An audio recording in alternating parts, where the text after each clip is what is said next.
Have you ever imagined finding an anniversary invitation on your husband's iPad, but the sender is his own first cousin? Watch how Bella elegantly destroys this incestuous affair in front of their entire extended family. That night, the cold aspen air seeped through the vents of the master bedroom, bringing a thin mist that coated the window panes. On the king-sized bed, David slept soundly. His breathing was even his back, rising and falling peacefully, the picture of a hard-working husband finally at rest. Bella, lying beside him, was still awake, finishing the last chapter of a novel. She savored the quiet of the night, a peace that had defined her 5 years of marriage. To Bella, her life was nearly flawless. David was a successful managing director at a private equity firm who always treated her like a queen. Though he was often busy with a packed schedule of meetings and business trips, David never forgot her birthday, always answered her texts promptly, and looked at her with a gaze full of love. Everything felt secure.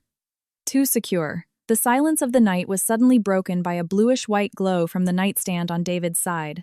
The screen of his iPad Pro lit up. Bella initially ignored it, assuming it was just a stream of work emails or notifications from a group chat coming in after hours. But the screen didn't dim. Instead, it vibrated softly again, flashing brightly several times. Something was either syncing a large amount of data or a persistent alarm was demanding attention. Annoyed and worried the light would wake David, who had to lead a board meeting the next morning, Bella slipped out from under the covers. She walked slowly, barefoot around the bed. Her intention was simple: turn off the screen or switch the device to Do Not Disturb. But, as her slender fingers touched the cold screen, her eyes unintentionally caught a pop-up notification from the native Apple Calendar app, which had just perfectly synced from her husband's iCloud account. Bella's chest tightened. A strange, cold, and sharp premonition shot into her gut without warning. Displayed on the screen was a reminder for the end of the month, tucked neatly and conspicuously between blocks of time labeled Board of Directors Meeting and Site Visit. The event's title was written in plain text, as if mocking her sanity. Hour 1, Year Anniversary Dinner, Bella frowned. Their wedding anniversary was in August, still 6 months away. Was David planning another surprise? The anniversary of their first date? No, that wasn't it either. The date held no significance in the history of their relationship. Driven by a curiosity now laced with the adrenaline of suspicion, Bella swiped the screen and opened the event details. The iPad was unlocked. David had been reading business news on it before falling asleep and hadn't hit the lock button. The screen displayed the event details. Location, L'Étoile, the most exclusive and private fine dining restaurant in the city center, famous for its strict privacy policy. Time 7 p.m. And in the section at the very bottom under attendees and organizer, an email address was listed that instantly stopped the blood flow in Bella's veins. Chloe Harrison at iCloud. Com Bella Froze. The cold air in the room suddenly felt like it was choking her. Her brain scrambled almost desperately to process the letters forming that name. Chloe. There couldn't be another Chloe in their innermost circle. Chloe Harrison was David's first cousin, the daughter of her mother-in-law's younger sister. Chloe was a widow with one child, having lost her husband in a car accident 2 years ago. During her long period of mourning, the entire family had sympathized with her, especially David, who always said he felt responsible as the eldest male cousin of their generation, to protect and support her. Bella herself had been the one who most often cooked meals for Chloe, listened to her sorrows late into the night, and bought expensive toys for her son so he wouldn't feel the absence of a father figure. She had treated Chloe like her own sister.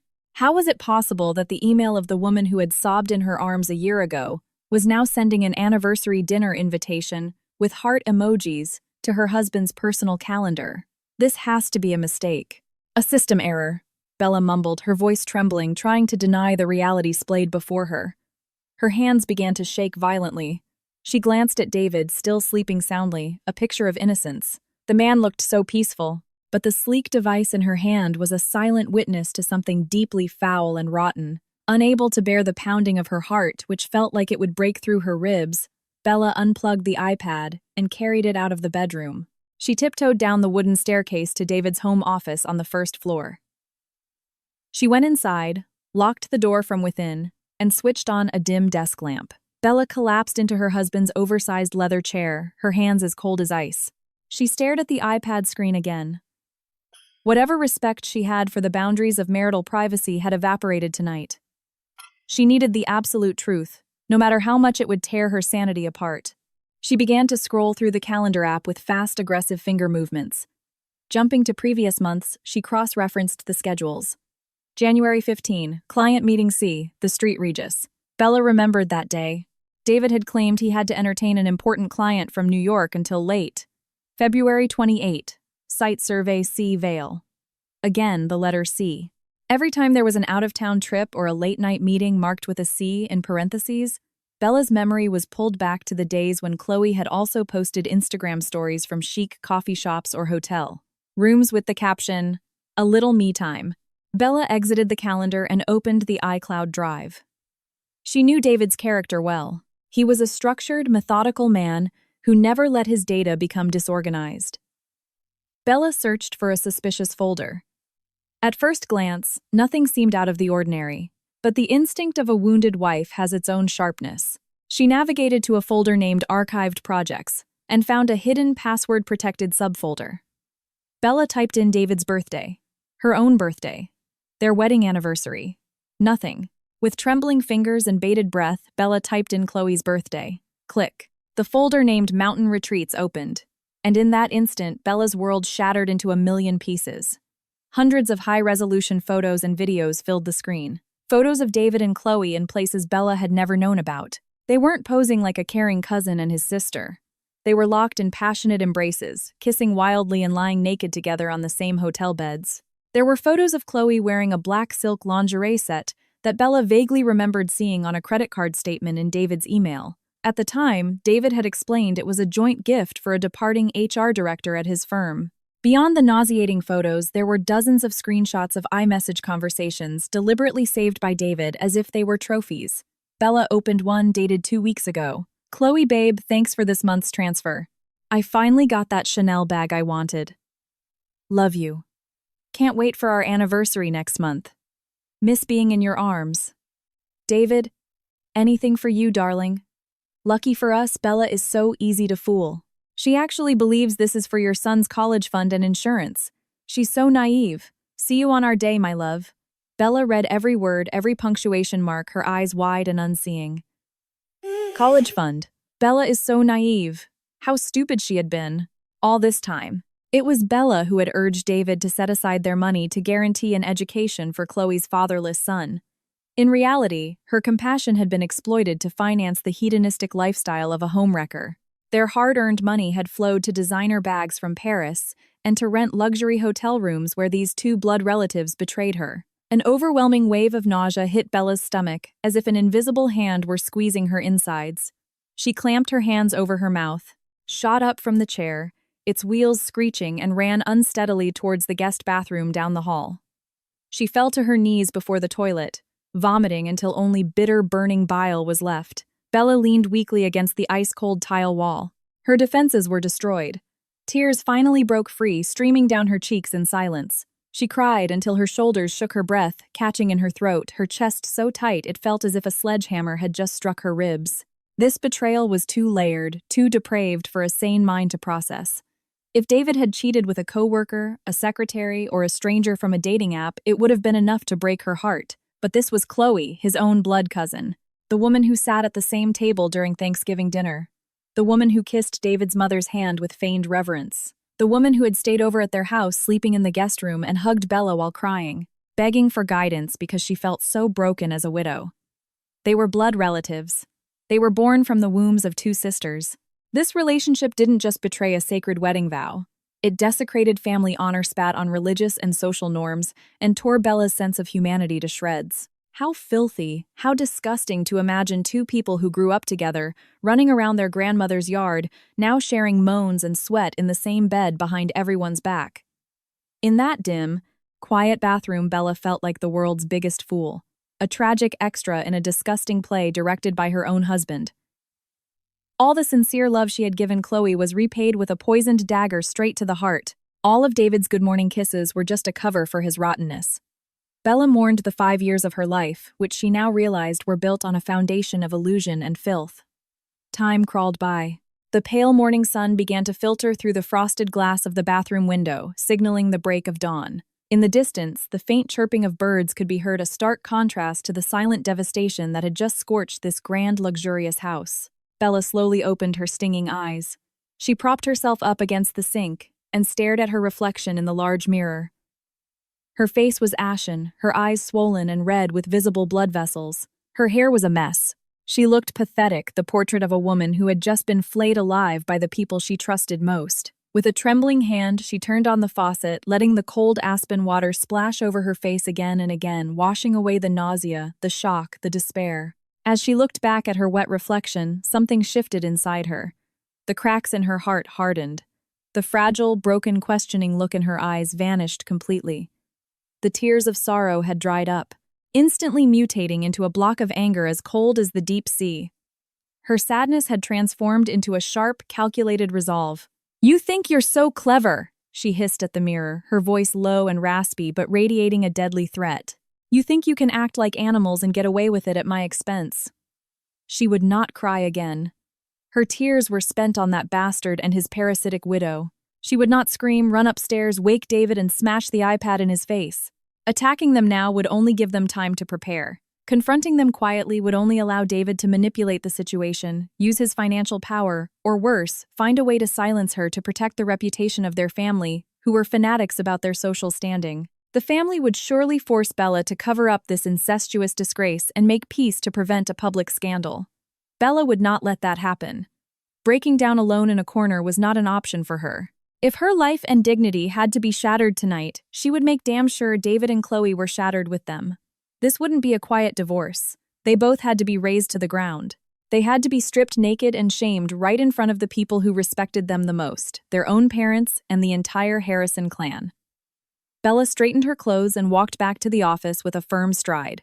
With the precision of an executioner, she transferred all the evidence, hundreds of photos, videos, bank transfer, histories, calendar schedules, and conversation screenshots to a flash drive and a newly created encrypted anonymous email account. After ensuring all her ammunition was securely copied to her own digital vault, Bella meticulously erased her tracks on the iPad. She made sure the folder was locked again, the calendar app was running in the background, and returned the iPad to its exact original position on the nightstand, down to the millimeter-perfect placement of the charging cable.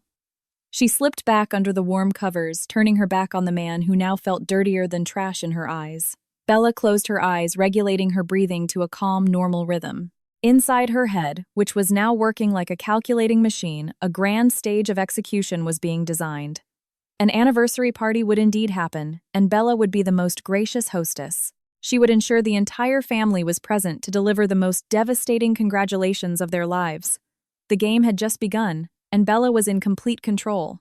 The morning crept in slowly. The aroma of freshly brewed Arabica coffee filled the clean monochrome kitchen, masking the scent of rot Bella had uncovered the night before.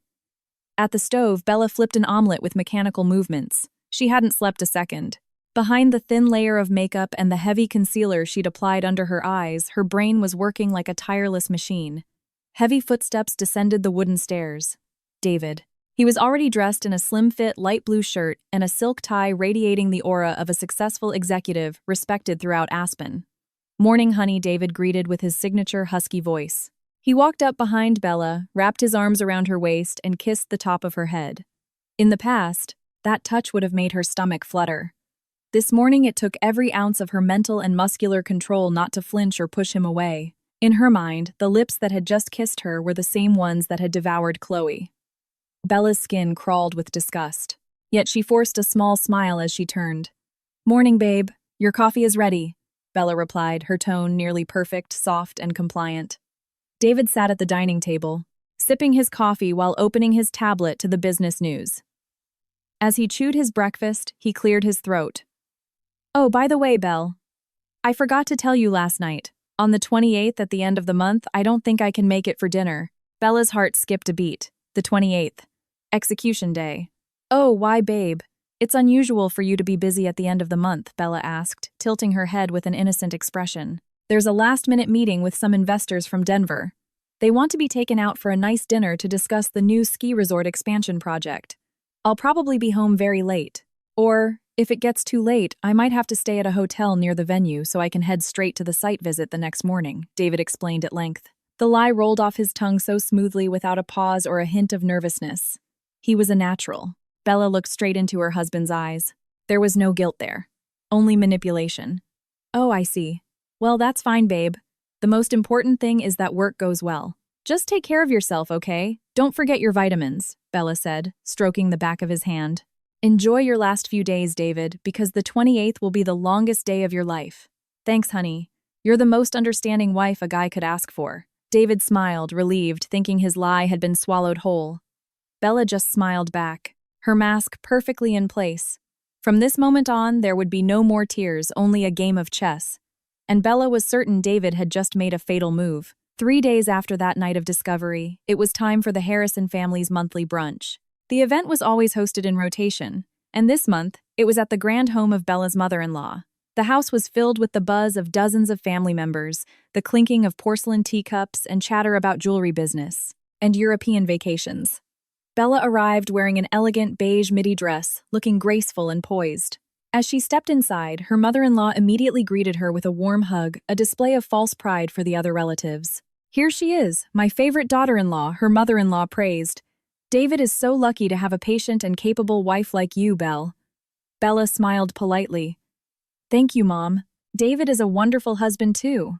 So wonderful he's sharing his seed with your own niece." Soon after, the very person Bella wanted to strangle to death walked into the living room. Chloe. She was wearing a modest floral tunic that emphasized a motherly and simple image holding her young son's hand. Upon entering, Chloe immediately kissed the hands of the elders with a humble demeanor, reaping lurks of pity and sympathy from the aunts and uncles. "Chloe, darling, you're looking so much better," one of the aunts remarked. Chloe smiled shyly. "Thank you, Auntie. It's all thanks to the family's prayers. I'm slowly getting back on my feet for my son's sake." Chloe's eyes then met Bella's. With light steps, the widow approached her. Chloe took both of Bella's hands and squeezed them tightly, her eyes deliberately welling up. "Bella, oh my gosh, I've missed you so much. You look a little pale. Are you tired from taking care of David?" Chloe said, her voice soft and melodramatic. Bella looked at the face in front of her. Around Chloe's neck was a white gold chain with a small diamond pendant Bella had never seen before. It must have been a gift bought with the son's insurance money David had sent last month. The rage burning in Bella's chest felt like it was about to explode and incinerate the room. She imagined grabbing a fruit knife from the table and slashing that deceptively innocent face. But Bella's self-control was made of steel. She took a short breath and squeezed Chloe's hands back just as tightly. "I'm fine, Chloe. Just a little sleep-deprived from managing the house," Bella replied calmly, forcing a sincere smile that made her cheeks feel numb. "How about you? That's a nice new bag." "It looks expensive." "Real leather, isn't it?" Chloe's eyes widened for a split second, a flash of panic before she regained her composure. The black Chanel bag she had placed on the sofa across the room had apparently caught Bella's eye. "Oh, this," she giggled nervously. "A friend helped me with some capital to start a small online boutique, so I bought this as a little reward for myself." "That's wonderful that you're becoming independent." "David will be so happy to hear that." "You know how he's always thinking about you and your son's future," Bella said coolly. Checkmate. Chloe swallowed hard and quickly changed the subject, calling her son over to get away from Bella. Watching Chloe's retreating back, Bella drained her chamomile tea. Her disgust had reached its peak. The extended family constantly praising Chloe's innocence and David's noble heart made Bella feel like she was in the middle of a revolting circus. "Laugh now," Bella thought. "Next month, none of you will have a face left to show the world." Bella knew that anger without legal preparation would only make her the loser. In the eyes of the law, emotional betrayal is worthless without material proof. And in a wealthy divorce, the unprepared party gets wiped out. On Monday morning, after David left for the office, Bella drove to an elite law firm in Denver, a 2-hour drive from Aspen, to ensure none of her husband's acquaintances would spot her. She had an appointment with Mr. Sterling, a senior divorce attorney renowned for being merciless in winning marital asset cases.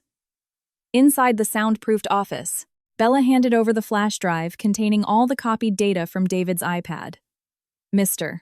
Sterling, a typically stoic middle-aged man, actually took off his glasses and rubbed his face after seeing the evidence of the incestuous affair. "This is remarkably brazen and foolish at the same time," Mr. Sterling muttered, looking at his laptop screen.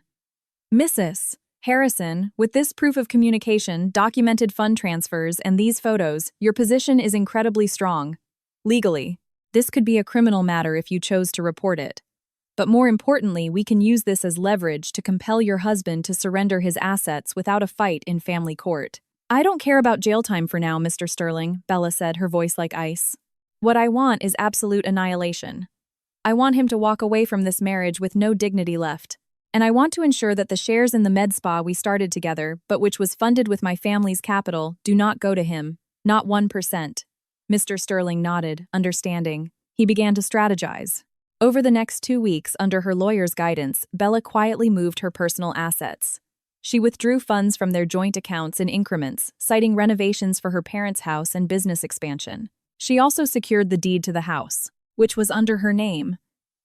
Furthermore, Mr. Sterling recommended a private investigator named Rick. Rick's job was simple but crucial: to tail David and Chloe whenever they had a scheduled meeting before the 28th, and to document their physical interactions as additional evidence to corroborate the digital data. Every night as David slept beside her, Bella's phone would receive reports from Rick. A photo of David picking up Chloe on a quiet side street. A video of them kissing in the car. A reservation bill in David's name at a boutique hotel. Each new piece of evidence no longer made Bella cry. They were just more ammunition, more bricks she was laying to build the tombstone for their marriage. Meanwhile, the thick divorce petition was finalized by Mr. Sterling, complete with a demand for an asset division heavily skewed in Bella's favor due to the infidelity clause and misappropriation of family funds. The document was already signed by Bella, just waiting for one date to be filed with the court: March 1st, the day after the anniversary dinner from hell. With her assets secure and her lawyer on standby, Bella could now focus on her main event. Bella visited a premium stationery shop and ordered 20 custom-made elegant invitations, navy blue velvet envelopes with gold calligraphy. The title was simple yet alluring: a surprise family celebration for David Harrison. The reason Bella gave was perfectly plausible. The family businesses were doing well, her mother-in-law's health was improving, and it was the perfect time to gather. Inside the invitation, the details were clearly printed. L'Étoile Restaurant, the Orchid VIP Room. Date February 28, 6:30 p.m. Dress code formal elegant. And a special note. Please keep this event a secret from David, as it is part of his surprise. That last sentence was the key to Bella's entire deception. By asking the family to keep it from David, she ensured her husband would never know that his entire family would be in the same building on the night he was celebrating the anniversary of his affair. Bella delivered the invitations personally to the family elders. She first visited her in-laws. "Mom, Dad," Bella said, handing them the velvet-clad invitation. "I wanted to host a family dinner. It's been a while since we all got together at a nice restaurant, especially with David's career doing so well. But please don't tell David. I want to surprise him there." Her mother-in-law's face lit up with pride. "Oh, Bella, you shouldn't have gone to all this trouble. Of course we'll be there. David will be so touched to have such a thoughtful wife." Her father-in-law, a stern man who valued family propriety, nodded in agreement. "A fine idea, Bella. I'll make sure my brothers and the other cousins come as well, including Aunt Carol and Chloe. It would be good for Chloe to get out and enjoy a nice meal," he added. "Yes. Poor Chloe rarely gets to go out," Bella added, baiting the hook. Aunt Carol was her mother-in-law's sister, Chloe's mother. "Of course I'll call Carol myself, and tell her and Chloe they must dress their best for the occasion," her mother-in-law said enthusiastically. Bella looked down slightly to hide the cynical smile spreading across her lips. The bait had been taken. The big fish were slowly swimming into her net. A week before day, Bella made her final visit to L'Étoile. The restaurant had a classic European style with marble pillars and dim, intimate crystal lighting. Bella met with the manager. Armed with the information from the iPad, Bella knew David had reserved table 8 inches, the romantic main dining area. "Good afternoon, I'm Bella Harrison, David Harrison's wife," Bella stated with an air of elegant authority. The manager checked his tablet. "Ah, yes, Mrs. Harrison. Mr. Harrison has a reservation for the 28th. The manager hesitated. The notes in the system usually indicated an anniversary, and male guests often brought women other than their wives to this particular spot. But seeing Bella's convincing high society demeanor, he didn't dare ask further. "Here's the thing," Bella said, cutting through his hesitation. "My husband reserved table 8 for our special occasion, but I'm planning a huge surprise for him.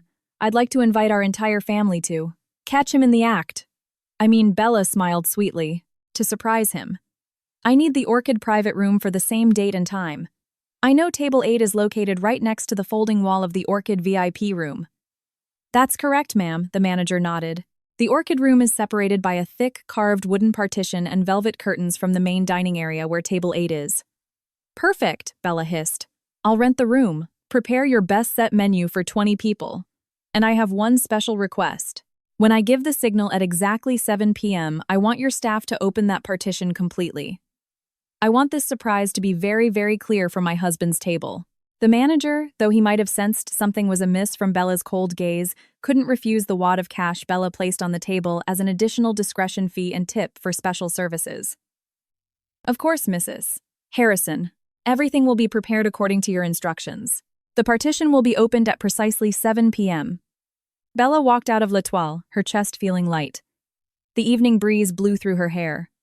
All the pieces were in place. The stage was set. The main actors had bought their own tickets, and the VIP audience had confirmed their attendance. It was just a matter of counting down the days until the night the vaunted Harrison name would be crushed under Bella's high heels. There was no turning back. February 28th would be an anniversary to remember, not just for David and Chloe, but for their entire family tree. The final act of vengeance was about to begin. February 28th finally arrived. Since dawn, the Aspen air had felt colder than usual, but inside Bella's chest, a furnace was burning quietly. That morning, in front of the bedroom mirror, David straightened his silk tie with a little hum. He sprayed on his favorite Tom Ford cologne a little more than usual. The musky, woody scent filled the air. Bella, sitting on the edge of the bed, pretending to read, recorded every detail of her husband's lie with sharp eyes. "You smell amazing, babe. Meeting investors from Denver requires this much fragrance, huh?" Bella teased gently, her tone sounding like a proud wife's compliment to David's ears. David grinned at his reflection. "You know it, honey. First impressions are everything in business. Oh, I've packed a change of clothes in a small suitcase. If the meeting drags on, I'll just check into a hotel nearby so I'm not exhausted driving back. You'll be okay sleeping alone tonight, right?" Bella stood up, walked over to David, and straightened his suit collar. "Of course, babe. Just focus on your work tonight. Give it your all. I'll be praying it all goes smoothly." David kissed Bella's forehead tenderly, a traitor's kiss. He then grabbed his small suitcase and walked out of the room without looking back, striding toward his own destruction with a wide smile and a light step. In the evening, as the sun began to set behind the mountains, Bella prepared herself. She pushed aside the soft-colored dresses she usually wore to please her mother-in-law. Tonight, Bella was no longer the compliant daughter-in-law. She was the executioner. Bella wore a knee-length dress in a dark maroon color with an elegant but intimidating V neckline. Her hair was swept up in a neat bun showcasing her long neck. Her makeup was sharp, her lipstick matching her dress, and a pair of single diamond earrings adorned her ears. She looked stunning, lethal, and untouchable. At 6:15 p.m., Bella arrived at L'Etoile. The manager greeted her with a respectful bow and led her to the Orchid VIP room. The room was lavish. A long table draped in a crisp white tablecloth was decorated with a centerpiece of fresh white lilies.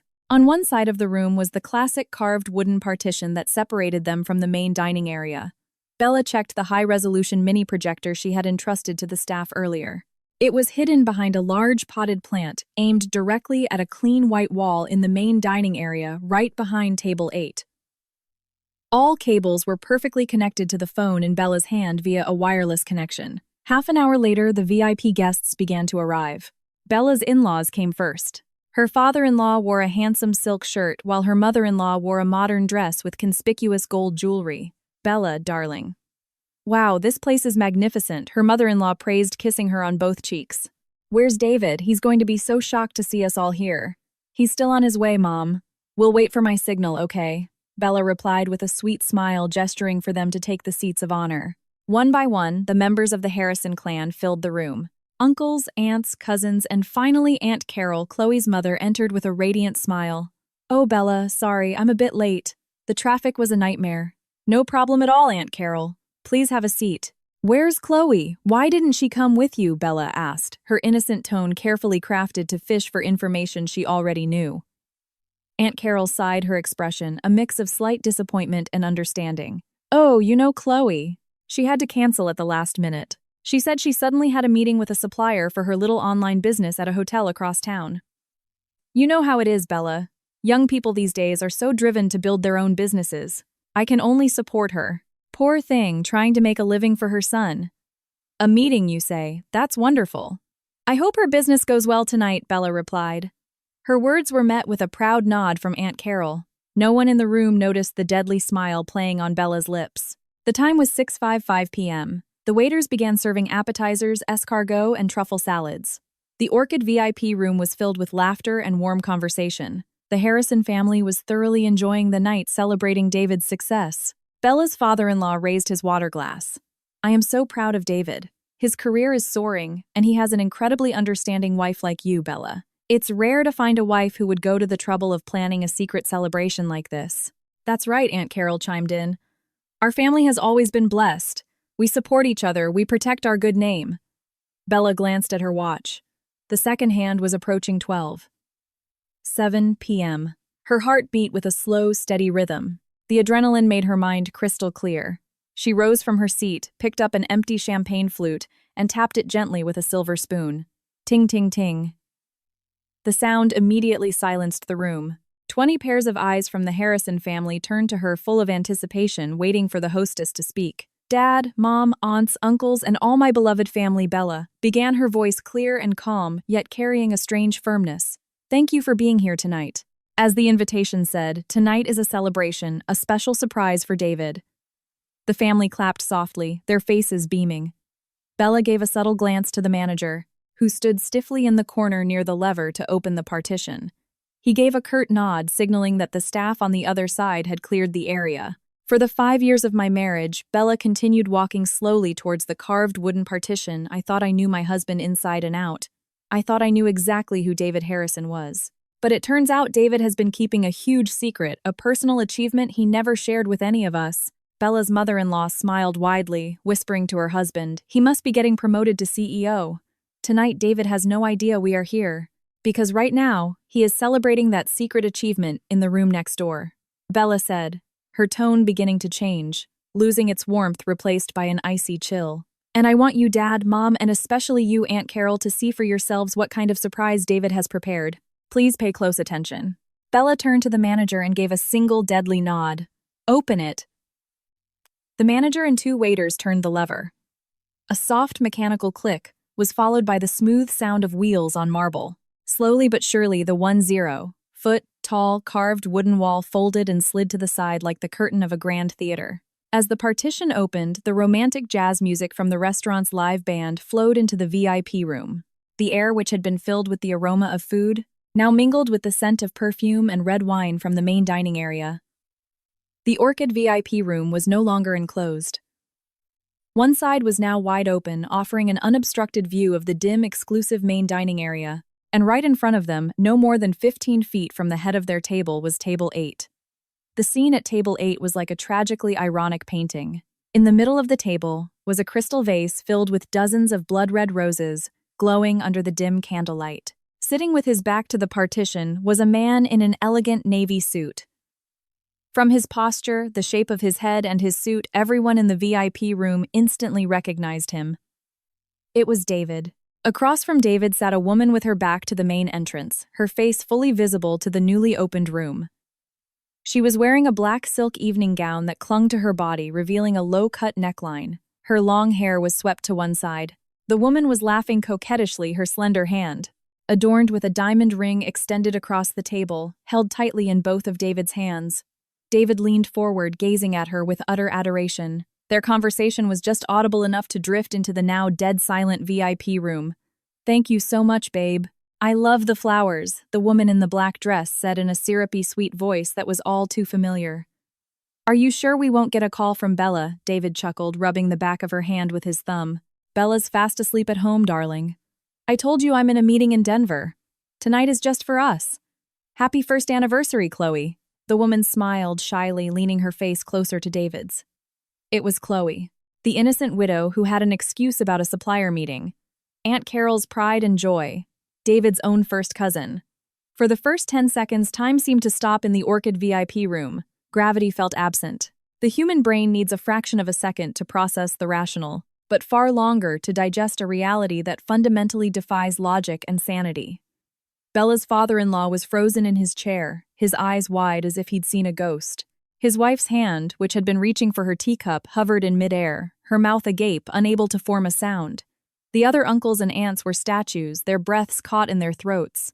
Aunt Carol was the first to react physically. Her eyes, fixed on the woman in the black dress, began to tremble.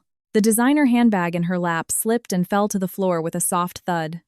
That thud shattered the bubble of reality. At table 8, Chloe, who was facing the VIP room, abruptly stopped laughing. Her eyes, which had been locked on David's, flickered over his shoulder, drawn by the sound from the room that should have been sealed off. When Chloe's eyes registered what was in front of her, all the blood seemed to drain from her body. Her face turned sheet white in a millisecond. Her wide eyes saw her mother frozen. Her uncle, her aunt, all her cousins, David's parents, and Bella standing tall in their midst in a blood-red dress, a cynical smile slicing through her soul. "Chloe, honey, what's wrong? You look pale," David asked, confused by the drastic change in his lover's expression. He frowned and turned his head to see what she was staring at. When David turned, he saw his entire family dynasty staring back at him. 20 pairs of eyes radiating horror, disbelief, and indescribable disgust. Crash. The glass of red wine Chloe had been holding slipped from her suddenly numb fingers. The crystal glass hit the porcelain plate on the table and shattered, splattering dark red liquid across the white tablecloth like fresh blood from a stab wound. The sound of breaking glass echoed through the silent restaurant, the opening gong for the hell on earth Bella had prepared. David shot up from his chair as if he'd been electrocuted. His mouth opened and closed like a fish out of water. "Dad? Mom? Bella." His voice was a pathetic, strangled squeak. Chloe trembled violently in her chair. She reflexively pulled her hands back, trying to cover her cleavage with a napkin, bowing her head deep in shame that burned through her body. Bella broke the silence. The click-clack of her stilettos echoed loudly on the marble as she crossed the threshold between the VIP room and the main dining area. She walked slowly, elegantly, head held high toward table 8. The eyes of the Harrison family followed her as if mesmerized. "Surprise," Bella said softly, right in front of David's still frozen face. "Did you like it, David?" "Bella, listen to me. This isn't what it looks like." David finally found his voice spewing the most pathetic cliché of a man caught red-handed. His hand reached out, trying to touch Bella's arm.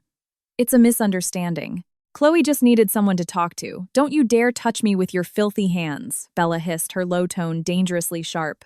Her gaze was so intense that David stumbled back a step, bumping into his chair. "A misunderstanding," Bella smirked.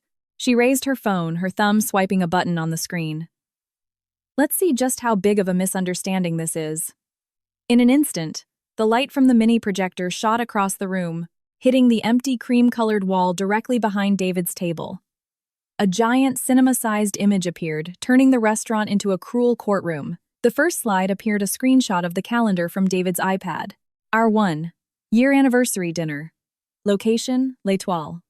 Organizer Chloe. Harrison, at iCloud.com. A collective gasp was heard from the family in the VIP room. A 1-year anniversary, Bella's voice echoed, taking complete control of the stage. Not as cousins Aunt Carol. Not as business associates, but as secret lovers who sleep in the same bed. Bella swiped her phone screen.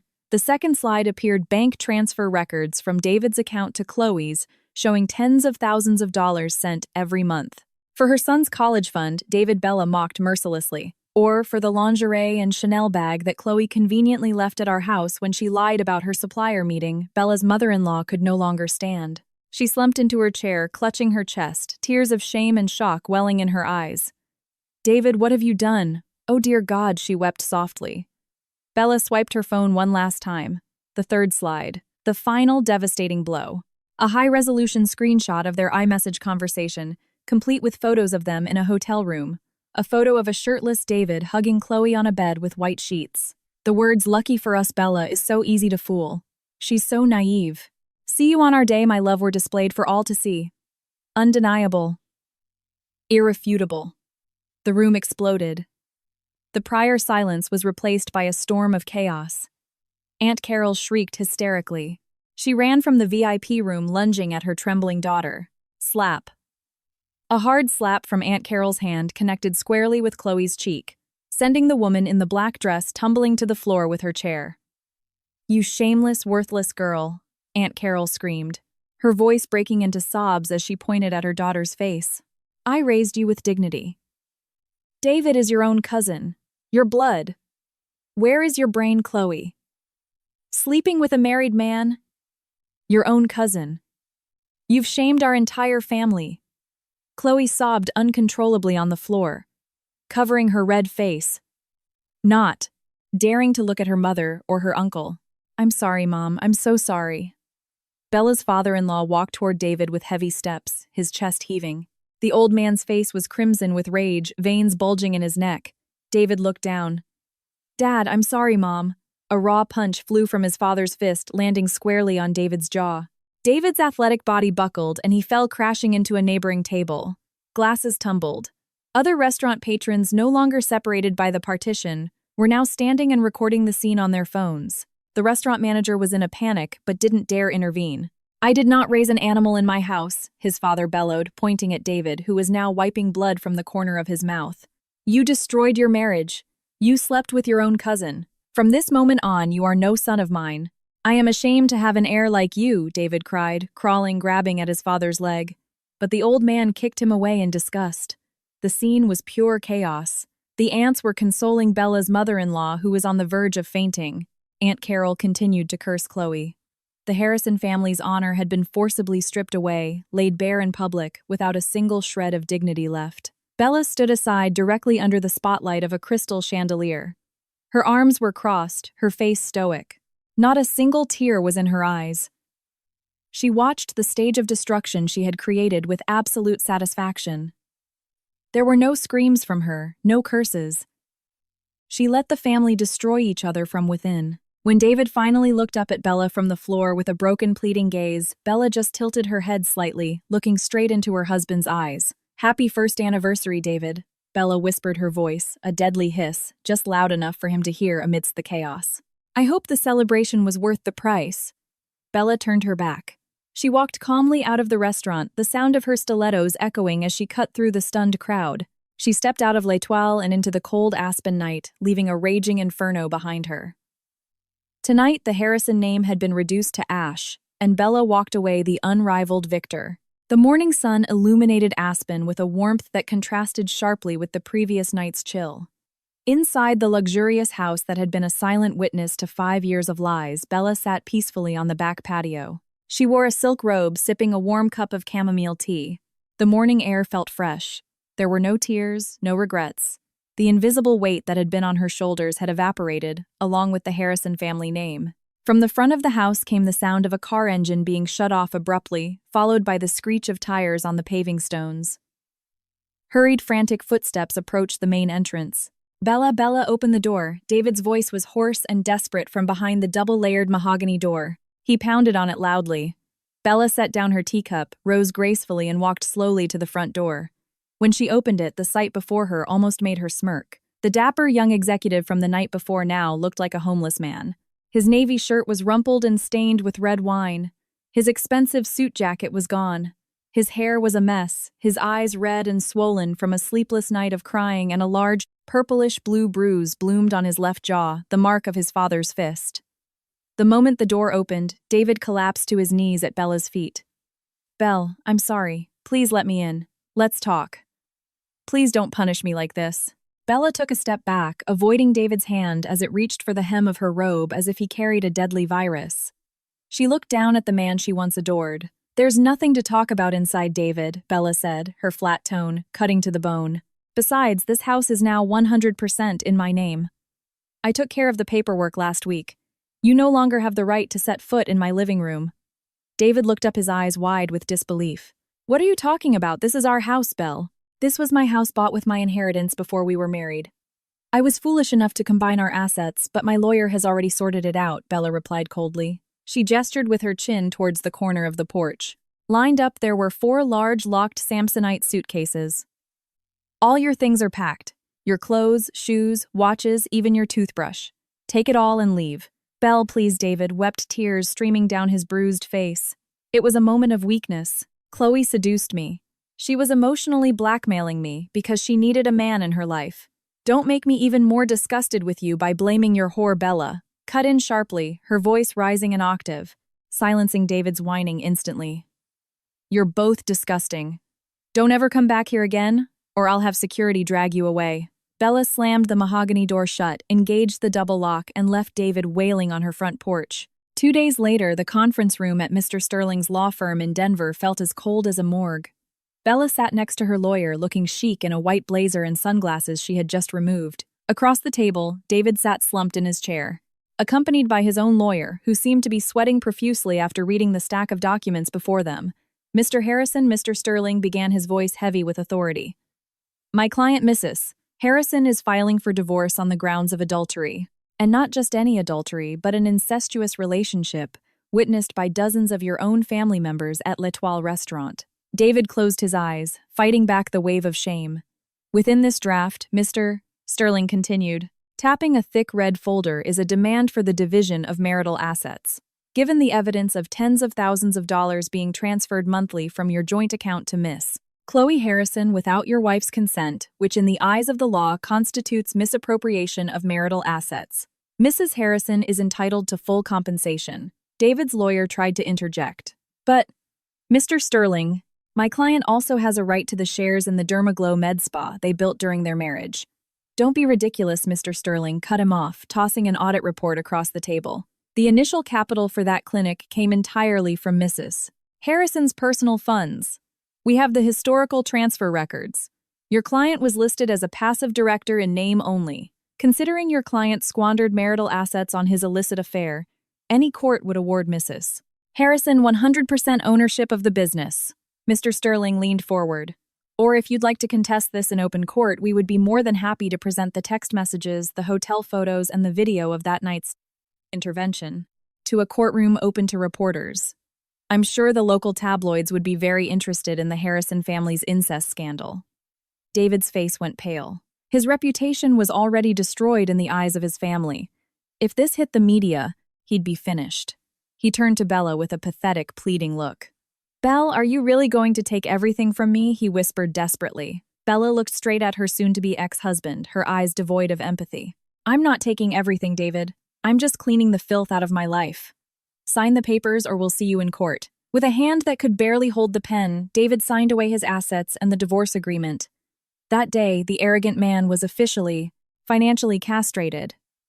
Aspen is not a large town for its elite circles. News travels faster than the mountain wind. Though it didn't make the papers, the gossip about the hellish night at L'Etoile became public knowledge within days.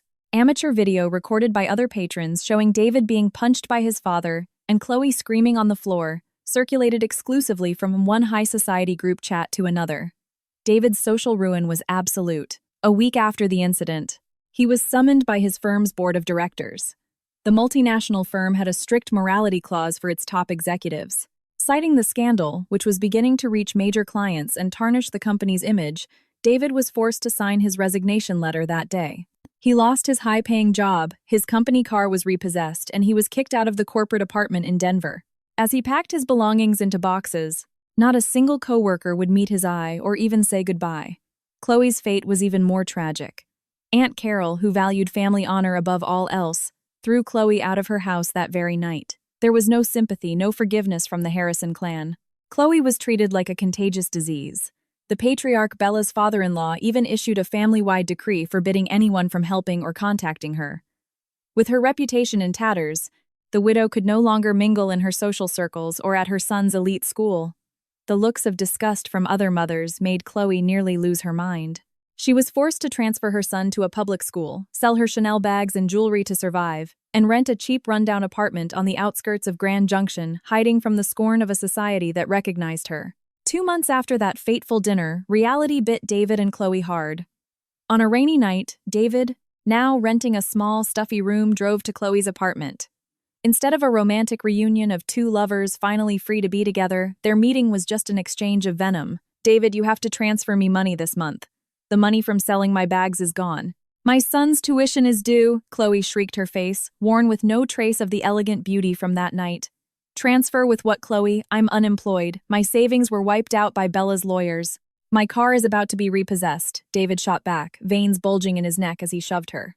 So you're just going to abandon your responsibility? I was thrown out by my own family because of you. My mother won't even speak to me, Chloe sobbed, beating on David's chest.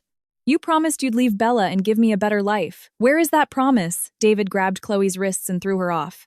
Because of me, you were the one who was always whining for designer things, begging to be taken to fancy hotels. If you hadn't insisted on celebrating that stupid anniversary, Bella would have never found out. You ruined my career. You ruined my life. That night, under the leaking roof of a cramped apartment, the illusion of their forbidden love shattered. They realized their relationship was never based on true love. It was a disgusting combination of blind lust, sponsored luxury, and the thrill of a secret. When the money ran out and the secret was exposed, all that remained were two broken people who hated each other. David walked out into the pouring rain that night, realizing with absolute despair that he had traded a perfect wife, a brilliant career, and his family's honor for a cheap, worthless illusion. Regret crushed his chest, but he knew Bella would never look back. Months passed. By mid-April, the air in downtown Aspen was cool but filled with new energy.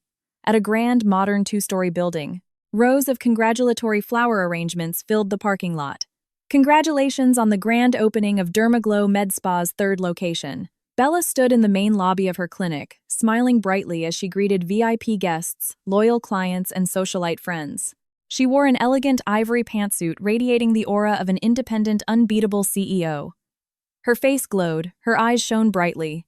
There was no trace of trauma or past shadows. She had officially become a divorcee a few months prior. Instead of crumbling, her new status became wings that carried her higher. Her clinic business, now 100% under her control, was booming. Female clients who knew her story only became more supportive, turning her into an icon of female strength in the city. In the middle of the event, her phone vibrated. A text from an unknown number. "Belle, it's David. Congrats on the new clinic. I'm so sorry. I'm broken. Can we meet for just 5 minutes? I just want to apologize." Bella stared at the screen for a few seconds. The corners of her lips curved into a small, victorious smile. Without replying, she blocked the number and deleted the message, wiping it as clean from her inbox, as her life was now clean of his name. She stepped out onto the clinic's second-floor balcony. The evening breeze gently blew through her hair. In the distance, the silhouettes of the mountains stood majestically against the orange and red sunset. Bella took a deep breath, filling her lungs with the air of freedom. She had proven that forgiveness is for God to grant, but delivering a harsh lesson and ensuring justice was served was her right as a wronged woman. She didn't destroy her husband. He destroyed himself. Bella just provided the stage for the whole world to watch. The best revenge, it turned out, wasn't just destroying your enemy, but rising from their ashes, moving forward, and living an extraordinary life. That evening, Bella shed no more tears. She simply smiled at her bright future, ready to conquer the world on her own terms. What do you guys think of Bella's power move? If you were in her shoes, would you A. Confront and divorce him immediately, or B. Play the long game and orchestrate a public takedown like Bella? Drop your choice in the comments below. Let's see which side wins.